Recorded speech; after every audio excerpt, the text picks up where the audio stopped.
Bulan Ramadan adalah bulan yang mendatangkan semangat beribadah yang baru untuk kita. Aku berjanji di bulan yang mulia ini aku akan menjadi pribadi yang lebih baik lagi, yang lebih dekat kepada Allah Subhanahu wa taala. Semangat. Oh yeah. Alright. Yeah.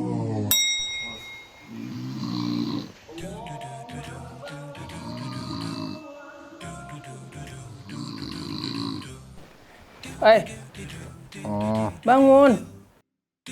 Ayo udah jam 4 itu, ayo sholat asar. Yang campurin kunyit. Ya Allah, mimpi lagi ngerebus rimpang itu dia. Ayo keburu maghrib, cepetan. Jahenya Bangun. sejengkal. Oi. Terus campur serai. Dia mah tidur mulu. Sendiri aja dah.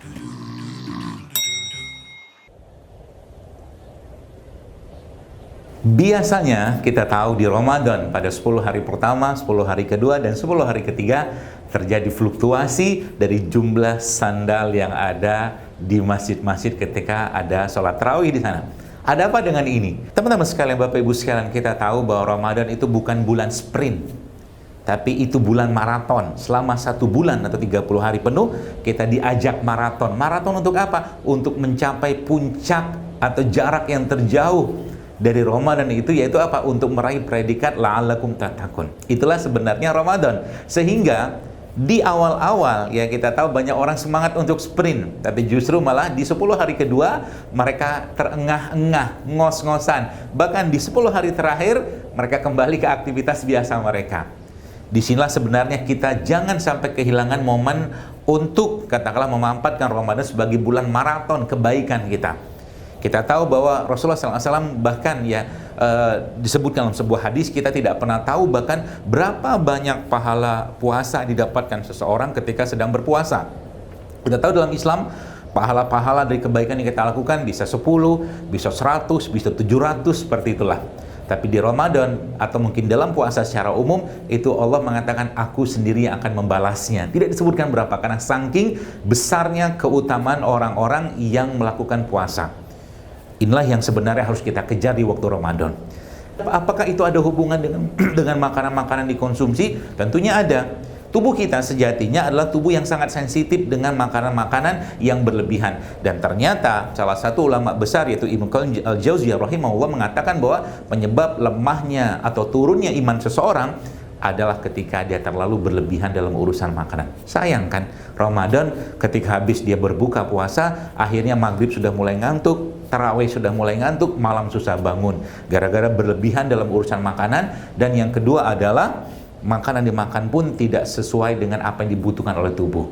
Ramadan adalah bulan real food, bulan dimana kita mengkonsumsi makanan-makanan yang asli, sayuran, buah-buahan. Bahkan kalau bisa jangan terlalu banyak makan, dengan sedikit makan saja kita berdoa memohon kepada Allah, ya Allah kuatkan aku dengan sedikit makan ini sehingga aku bisa beribadah. Kan poinnya itu, karena kita bukan bahas tentang apa menu-menu kita waktu Ramadan, tapi justru malah bagaimana bulan ini kita manfaatkan untuk bisa selama 30 hari itu sendal-sendal di masjid itu tetap penuh, kecuali mungkin yang mudik itu lain cerita ya. Indonesia kan mudik tuh, tapi yang saya bahas ini bagaimana kita memenuhi masjid-masjid. Bahkan kalau kita tahu bahwa Nabi SAW di 10 hari terakhir bahkan beliau mengencangkan sabuk beliau. Artinya apa? Beliau tidak ada banyak lagi berurusan dengan istri-istri beliau, tapi justru malah menguatkan ibadah beliau dengan sholat malam, dengan membaca Quran seterusnya seperti itu.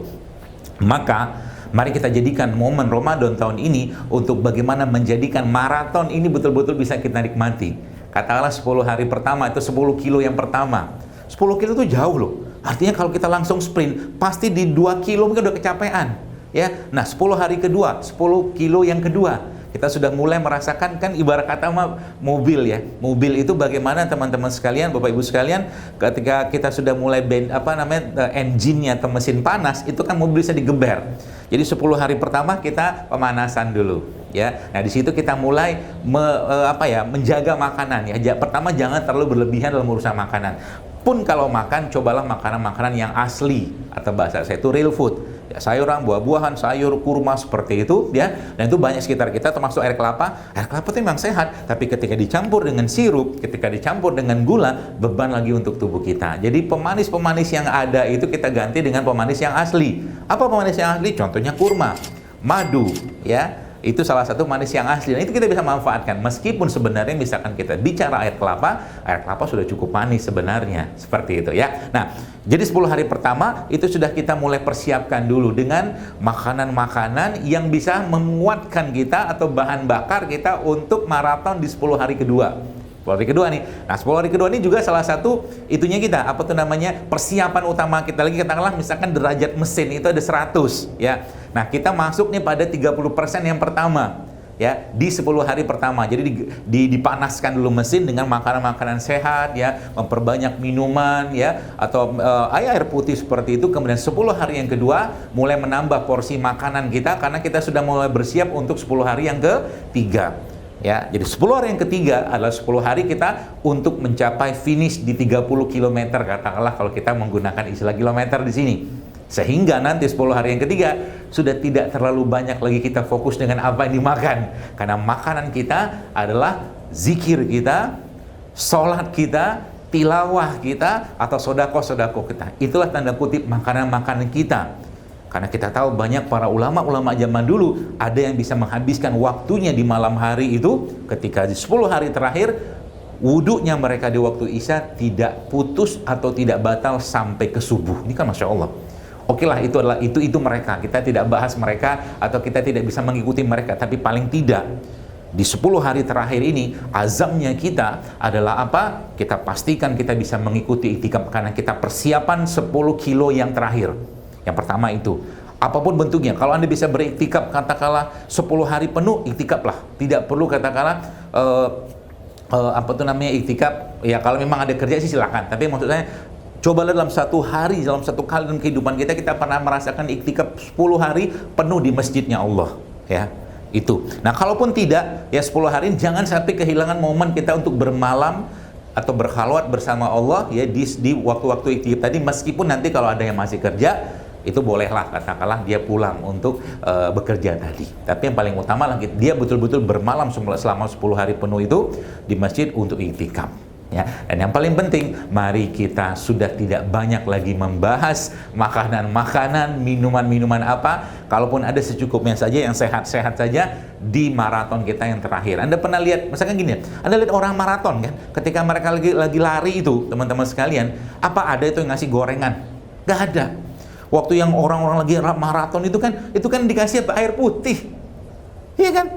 Maka di 10 hari terakhir itu yang kita berikan pada tubuh kita ya air sebagian besar, ya air mineral, ya air kelapa juga boleh, atau air madu juga boleh, atau air rendeman kurma juga boleh, apapun itu, karena kita mau maraton persiapan untuk mencapai garis finish, yaitu apa? Garis finish yang bukan tulisannya finish tapi la'alakum tattaqun. Itulah esensi dari Ramadan. Maka mari kita berazam untuk tahun ini kita bisa merasakan nikmatnya maraton di Ramadan, sehingga nanti masjidnya nggak lagi sepi. Sendal-sendal tadi itu ya di 10 hari pertama, 10 hari kedua, bahkan 10 hari ketiga, masjid itu penuh dengan sendal-sendal orang yang ingin bersama dengan Allah untuk mencapai garis finish yang tulisannya adalah orang-orang yang bertakwa.